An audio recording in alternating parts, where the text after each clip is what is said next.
నీతల్ క్రోన్ని దొంగిలించి తీసుకువస్తే తనని క్వీన్ అయ్యేలా చేస్తానన్న మాటలకు సెలీనా ఎవరూ లేని సమయం చూసి క్రోన్ని దొంగిలించింది. ఇప్పటి వరకు మనం ముందు ఎపిసోడ్లో చూసాం. సెలీనా క్రోన్ని దొంగిలించి తన పక్కనే పెట్టుకొని పడుకుంది. మరుసటి రోజు ఉదయాన్నే లేచి ఇలా అనుకుంటుంది, క్రోన్ని నేను ఎలాగైనా సొంతం చేసుకోవాలంటే ఇప్పుడు దీన్ని నేను ఎక్కడైనా దాచేయాలి. ఒకవేళ ఇది నా గదిలో లైరా కంట పడితే ఇంకేమైనా ఉందా? అమ్మో, అలా జరగకూడదు. నేను దీన్ని ఎక్కడైనా దాచేయాలి. ఎక్కడ దాద్దాం? దీన్ని ల్యాంప్లో దాస్తాను. అలా సెలీనా ఆ క్రోన్ని ల్యాంప్లో దాచేసింది. అమ్మయ్యా, ఇప్పుడు నాకు చాలా ప్రశాంతంగా ఉంది. ఇక వెళ్ళి రెడీ అవ్వాలి. ఇక ఆ క్రోన్ని ల్యాంప్లో దాచేసి సెలీనా అక్కడి నుండి వెళ్ళిపోతుంది. ఇక మరోవైపు లైరా ఉదయాన్నే నిద్రలేచి ఏరియల్ని వెతుకుతుంది. ఏరియల్ లైరాకి కనపడకుండా ఇలా అంటుంది, గుడ్ మార్నింగ్ లైరా, నేను అద్దం దగ్గర ఉన్నాను, చూడు. కానీ నువ్వు నాకు కనబడడం లేదు. అవును, నేను ఇన్విజిబుల్ గా మారిపోయాను. కానీ ఎందుకు? ముందు ముందు నీకే తెలుస్తుంది, కానీ ముందు నువ్వు వెళ్ళి పేరీ లైన్ క్రౌన్ భద్రంగా ఉందో లేదో చూడు. సరే, నేను చూస్తాను. లైరా అక్కడి నుండి వెళ్తూ ఇలా అనుకుంటుంది, అసలు ఏరియల్కి ఏమైంది? తేడాగా మాట్లాడుతుంది. అలా అనుకుంటూ లైరా నేరుగా అక్కడి నుంచి నడుచుకుంటూ క్రోన్ దగ్గరికి వెళ్తుంది. అక్కడ ఆ క్రోన్ ఉండదు. క్రోన్ అక్కడ లేకపోవడంతో లైరా షాక్ అవుతుంది. ఇక లైరా షాక్లోంచి తేరుకొని సెలీనాని పిలుస్తుంది. సెలీనా, ఒకసారి ఇలా రా. సెలీనా అక్కడికి వస్తుంది. సెలీనా అక్కడికి వచ్చి ఇలా అంటుంది, ఏంటి, ఏమైంది? ఎందుకు అరుస్తున్నావు ఇప్పుడు? ఏం జరిగింది అసలు? మన క్రోన్ కనిపించడం లేదు. నువ్వే తీసావు కదా? ఏంటి, క్రోన్ కనిపించట్లేదా? నువ్వే తీసుకొని ఉంటావు. నేనైతే ఇప్పుడే నిద్రలేచాను. రాత్రి నేను చూసినప్పుడు ఇక్కడే ఉంది. నాకు నీపైనే అనుమానంగా ఉంది.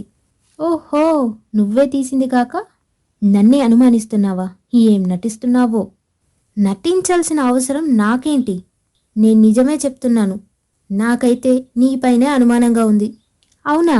అయితే పద, మన గదిలో చెక్ చేసుకుందాం. సరే పద. ముందు నా గదిలో చెక్ చేద్దాం. ఆ తర్వాత నేనొచ్చి నీ గదిలో చెక్ చేస్తాను. చూద్దాం ఎవరి గదిలో దొరుకుతుందో తెలుస్తుంది. అలా సెలీనా మరియు లైరా ఇద్దరూ ముందు లైరా గదికి వెళ్తారు.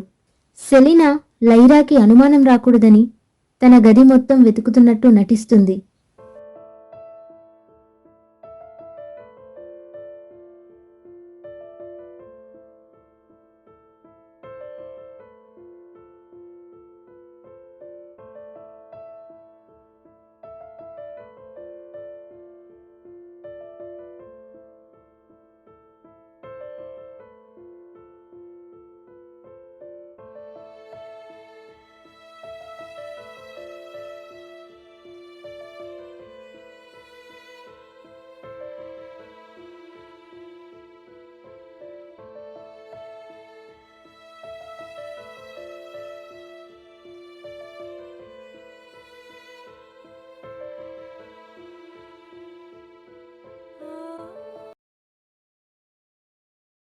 సెలీనా లైరా గదిలో ప్రతి అణువు వెతుకుతుంది.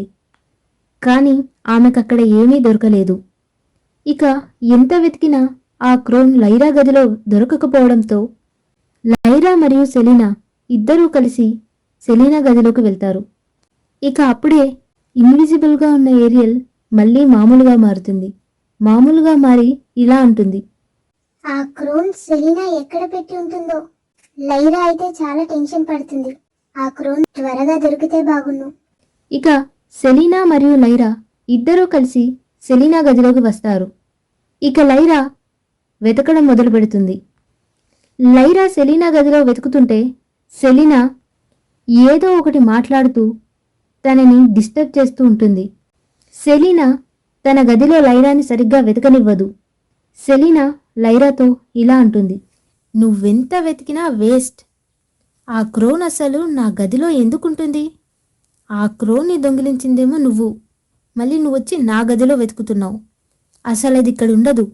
అది లేని చోట నువ్వు వెతికితే అది నీకు ఎలా దొరుకుతుంది చెప్పు? ఇక లైరా ఎంత వెతికినా పాపం తనకి ఆ క్రోన్ దొరకలేదు. ఇక లైరా నిస్సహాయంతో అక్కడి నుండి వెళ్ళిపోతుంది. లైరా అక్కడి నుండి వెళ్ళిపోతూ ఇలా అనుకుంటుంది, ఏంటి క్రోన్ సెలీనా గదిలో కూడా లేదు? ఇక లైరా అక్కడి నుండి వెళ్ళిపోవడం చూసిన సెలీనా ఇలా అనుకుంటుంది, అమ్మయ్యా బ్రతికిపోయాను. ఇక సెలీనా ఆ క్రౌన్ని ల్యాంప్లో నుంచి తన చేతిలోకి తీసుకుంటుంది. చేతిలోకి తీసుకొని ఇలా అనుకుంటుంది, ఇప్పుడు ఈ క్రౌన్ని తీసుకెళ్ళి నేతలకిస్తాను. ఇక నేను ఈ ఫెయిరీల్యాండ్కి క్వీన్ అవ్వటం ఎవ్వరూ ఆపలేరు. అలా అనుకొని సెలీనా నేతల ఇంటికి బయలుదేరుతుంది. ఇంకా మరోవైపు లైరా దిగులు మొహంతో ఏరియల్ దగ్గరికి వస్తుంది. వచ్చి ఇలా అంటుంది, అసలు ఆ క్రోన్ ఏమై ఉంటుంది? ఎవరు దొంగిలించుంటారు? ఏరియల్, నువ్వేంటి నాకు కనబడుతున్నావు? నువ్విందాక ఇన్విజిబుల్ అయ్యానన్నావుగా, విజిబుల్గా ఉన్నావా? నీకు విజిబుల్ గా ఉన్నాయి కూడా కనబడట్లేదు కదా, అందుకే నేను మళ్ళీ నార్మల్ గా మారిపోయాను. కనబడడం లేదా? నువ్వు దేని గురించి మాట్లాడుతున్నావు? ఇప్పుడు నువ్వు నీ మొహం ఎందుకంత డల్లుగా పెట్టుకున్నావో దాని గురించి మాట్లాడుతున్నాను. నేను క్రోన్ గురించి ఇలా ఉన్నాను, అది నీకు తెలుసు కదా. అది నాకు తెలుసు, ఇంకా ఆ క్రోన్ ఎక్కడుంటుందో కూడా తెలుసు. ఎక్కడుంటుంది? అయ్యో లైరా, ఇంట్లో ఉంది నువ్వు నీ చెల్లి మాత్రమే. నువ్వు తీయలేదంటే ఆ క్రోన్ ఖచ్చితంగా సెలీనానే తీసుండొచ్చు. వెళ్ళి నీ చెల్లి దగ్గర వెతుకు. కానీ తన గదిలో ఆ క్రోన్ లేదు. నేను వెళ్ళి వెతికాను, తన గది మొత్తం గాలించాను, కానీ నాకు ఆ క్రోన్ దొరకలేదు. సరే, నీ చెల్లి ఎక్కడికో బయటికి వెళ్తున్నట్టుంది. నువ్వు తన వెనకాలే వెళ్ళి తనేం చేస్తుందో చూడు. తనని తనకు తెలియకుండా ఫాలో అవ్వమంటున్నావా? వెళ్ళి ఫాలో అవ్వు. సరే, నేను తనకు తెలియకుండా సెలీనా వెనకాలెళ్ళి తనని ఫాలో చేస్తాను. అలా చెప్పి లైరా అక్కడి నుండి వెళ్ళిపోతుంది. ఇక లైరా ఏరియల్ చెప్పినట్టు సెలీనాకి తెలియకుండా తనని వెంబడిస్తుంది. తన వెనకాలే వెళ్తుంది. ఇక లైరా సెలీనా చేతిలో ఉన్న క్రోన్ని చూస్తుంది. సెలీనాని ఎలాగైనా అడ్డుకోవాలని షార్ట్కట్లో వెళ్ళి తన ముందుకు వస్తుంది. లైరా సెలీనా ముందుకు రాగానే సెలీనా షాక్ అవుతుంది. ఇక లైరా సెలీనా దగ్గరకు వచ్చి ఇలా అంటుంది, ఏంటి నా చిట్టి చెల్లి, ఫెయిరీల్యాండ్ క్రోన్ని దొంగిలించి ఎక్కడికో తీసుకెళ్తున్నావు? నేనేమైనా డిస్టర్బ్ చేశానా? లైరా, లైరా నువ్వా? నేనేమి క్రోన్ని దొంగిలించలేదు. ఈ క్రోను నాకు ఈ దారిలో దొరికింది తెలుసా? ఆపు సెలీనా, ఇంకా ఈ అబద్ధాలు ఆపు. నువ్వు దారి వెంట ఈ క్రోన్ని తీసుకురావడం నేను చూశాను. నేను నిన్ను ఫాలో అవుతూనే వస్తున్నాను.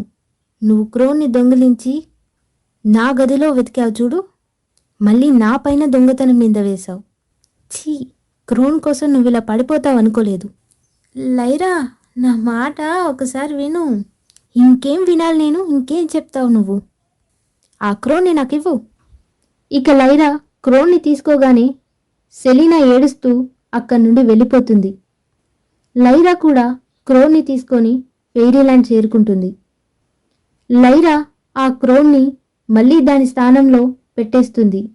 క్రోన్ని దాని స్థానంలో పెట్టి లైరా ఇలా అనుకుంటుంది, ఇప్పుడే ఈ ఫెయిరీల్యాండ్ మునపటిలా మారిపోయింది. నేను వెళ్ళి ఫస్ట్ ఏరియల్కి థ్యాంక్స్ చెప్పాలి. లైరా ఏరియల్ దగ్గరకు వెళ్తుంది. లైరా సంతోషంగా రావడం చూసిన ఏరియల్ ఇలా అంటుంది, ఏంటి లైరా, క్రోన్ దొరికినట్టుంది? అవునే ఏరియల్, క్రోన్ దొరికింది. కానీ దీనికంతటికీ కారణం నువ్వే. నీకు చాలా థ్యాంక్స్.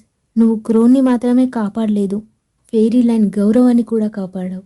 లైరా, మనం ఫ్రెండ్స్ కదా, ఫ్రెండ్స్ మధ్యలో సారీలు థ్యాంక్ యూలు ఉండకూడదు. ఇక మరోవైపు ఏడుపు ముఖంతో సెలీనా నేతల్ని చేరుకుంటుంది. సెలీనాని చూసిన ఆనందంలో నేతలు ఇలా అంటుంది, హే సెలీనా, రా రా రా, ఏది క్రోన్ తెచ్చావా? ఎక్కడుంది? నాకు ఒకసారి దాన్ని చూపించు. నా వల్ల కాలేదు నీతల్, నేను క్రోన్ని తేలేకపోయాను. తేలేకపోయానంటే ఏంటర్థం? నువ్వు క్రోన్ని దొంగిలించలేకపోయావా? లేదు నీతల్, నేను క్రోన్ని దొంగిలించాను. నేను ఆ క్రోన్ని దొంగిలించి నీ దగ్గరికి తీసుకువస్తూ ఉండగా ఆ క్రోన్ని మా అక్క లైరా నా వెనకాల ఫాలో అవుతూ వచ్చి ఆ క్రోన్ని తీసుకెళ్ళిపోయింది. ఆ క్రోన్ నీ దగ్గర ఉన్నట్టు మీ అక్కకి ఎలా తెలిసింది? నాకు కూడా అదే అర్థం కావడం లేదు. మా అక్క సడన్గా ఎలా వచ్చిందో. మీ అక్కకి ఏమైనా స్పెషల్ పవర్స్ ఉన్నాయా ఏంటి? మా అక్క దగ్గర అలాంటి శక్తులు ఏమీ లేవు. నాకు ఎక్కడో తేడా కొడుతుంది. నాకు కూడా అదే అర్థం కావడం లేదు. నేను ఇంకా ఆ ఫెయిరీ ల్యాండ్కి క్వీన్ ఎప్పటికీ అవ్వలేను. ఇక లైరానే క్వీన్ అవుతుంది. నేనేమో తన కింద పని మనిషిలా ఉండిపోతానేమో కదా. చెప్పు నీతల్, ఏమైనా చెప్పింకా. ఓ ఓ ఓ, నువ్వంత దిగులు చెందొద్దు సెలీనా డార్లింగ్. నేనున్నాను కదా. నేను ఒకసారి మీ ఇంటికి వస్తాను. అక్కడ నీకు క్రోన్ రాకుండా ఆపుతుంది ఏముందో తెలుసుకుంటాను. నేను నీకు తప్పకుండా క్రోన్ని ఇప్పిస్తాను. నువ్వేం బాధపడకు డార్లింగ్. నువ్వు మా ఇంటికి ఇలా వస్తే మా అక్కకి డౌట్ వస్తుంది. మరి నువ్వెలా రాగలవు? నా గురించి నువ్వేం దిగులు పడకు. నేను నా రూపాన్ని మార్చుకొని వస్తాను. రూపాన్ని మార్చుకుంటావా? అంటే ఏం చేస్తావు? హహహహహ. ఇప్పుడు చూడు నా మ్యాజిక్. నేతల్ అక్కడి నుండి మాయమవుతుంది. సెలీనా నేతల్ని వెతుకుతుంది. నీతల్, నీతల్, నువ్వెక్కడున్నావు? నీతల్ ప్లీజ్ కనిపించు. నీతల్ చిన్నపిల్లలా మారి సెలీనా వెనుకకు వస్తుంది. వచ్చి ఇలా అంటుంది. సెలీనా, ఒకసారి వెనక్కి తిరిగి చూడమ్మా. సెలీనా వెనుకకు తిరిగి చూసి షాక్ అవుతుంది. నీతల్, ఇది నువ్వా? చాలా ముద్దుగా ఉన్నావు. ఇప్పుడు నేను మీ ఇంటికి రావడంలో నీకెలాంటి అభ్యంతరం లేదుగా సెలీనా? లేదు, కానీ నీ వాయిస్ కొంచెం విచిత్రంగా ఉంది. ఓ సెలీనా, ఇది కూడా ఒక ప్రాబ్లమా డియర్? నీతల్ తన గొంతుని సరిచేసుకొని ఇలా అంటుంది. సెలీనా అక్క, ఇప్పుడు నేను మీ ఇంటికి రావచ్చా? సెలీనా ఎంతో సంతోషపడుతుంది. హే భలే భలే, వావ్ సూపర్, ఇప్పుడు నువ్వు మా ఫెయిరీ ల్యాండ్కి రావచ్చు. ఇక వెళ్దామా మరి? తప్పకుండా వెళ్దాం. అలా నీతల్ మరియు సెలీనా ఇద్దరూ కలిసి నీతల్ ఇంటి నుంచి బయలుదేరుతారు.